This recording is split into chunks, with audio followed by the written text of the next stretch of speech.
வணக்கம். நம்ம இப்போ வாழைப்பூ வடை எப்படி செய்கிறேன்னு பார்க்கலாம். அதுக்கு ஒரு வாழைப்பூ எடுத்து நான் சுத்தம் பண்ணி வச்சுருக்கேன். கடலைப்பருப்பு 150 ஊற வச்சுருக்கேன். நான் பச்சை மிளகா, இஞ்சி, உப்பு, சோம்பு, பூண்டு எடுத்து வச்சுருக்கேன். நம்ம வாழைப்பூ எப்படி வேக வச்சிடணும்.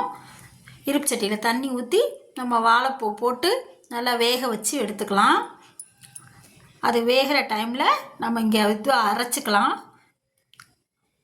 மிளகாய் எடுத்து வச்ச சோம்பு, பூண்டு, உப்பு எல்லாத்தையும் போட்டு கடலைப்பருப்பையும் போட்டு நல்லா அரைச்சிட்டு வந்துடலாம். வடைக்கு நார்மலாக கடலைப்பருப்புக்கு வடைக்கு அரைப்போம்ல, அந்த மாதிரி பதத்தில் அரைச்சிட்டு வந்துடலாம். அதுக்குள்ளே அது வெந்துருச்சு. வெந்ததுக்கப்புறம் நம்ம அதை வடிகட்டி நல்லா ஆற வச்சுட்டு இங்கே பாருங்கள் அந்த தண்ணி எப்படி இருக்குன்னு. அதை எடுத்துட்டா தான் அந்த கணப்பு இருக்காது. அப்போ தான் வடை நல்லா டேஸ்ட்டாக இருக்கும். நம்ம சின்ன குழந்தைங்களுக்கும் கொடுக்கலாம். நம்ம அரிஞ்சி போட்டு செய்கிறாங்க இப்போ எல்லோரும். அந்த மாதிரி செஞ்சோன்னா அது குழந்தைங்களுக்கு நல்லது கிடையாது. நல்லா அந்த இதை எடுத்துடணும். அந்த தண்ணி என்ன கலரில் இருக்குது பாருங்கள். இப்போ நல்லா வாழைப்பூ புளிஞ்சு நான் எடுத்து மிக்சி ஜாரில் போட்டு அரைச்சிக்கிறேன்.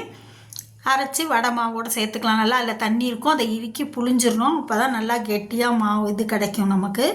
நல்லா மிக்சியில் போட்டு அரைச்சிட்டு வந்துடுறேன். அரைச்சிட்டு வந்து வடை மாவோடு சேர்த்து பாருங்கள் எவ்வளோ மைய அரைச்சிருக்கேன்னு. அதை எடுத்து வடை மாவோடு போட்டு நம்ம வெங்காயம்லாம் அரிஞ்சு வச்சுருக்கேன்.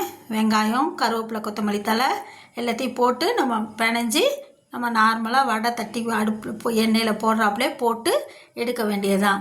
நல்லா பிணைஞ்சி எடுத்துக்கலாம். நல்லா செவக்க வடை எடுத்துட்டு இந்த வடையை தான் குழந்தைங்களுக்கு கொடுத்தா ஒன்றும் செய்யாது. அந்த வேக வைக்காமே பல்லாம் அரிஞ்சு போட்டு வாழைப்பூ வடைன்னு செய்கிறாங்க. அந்த மாதிரி செய்யக்கூடாது. செஞ்சால் தான் இப்படி செஞ்சால் தான் நல்லா டேஸ்ட்டாக இருக்கும். நமக்கு சீக்கிரமாக செரிச்சிரும், நல்லாயிருக்கும்.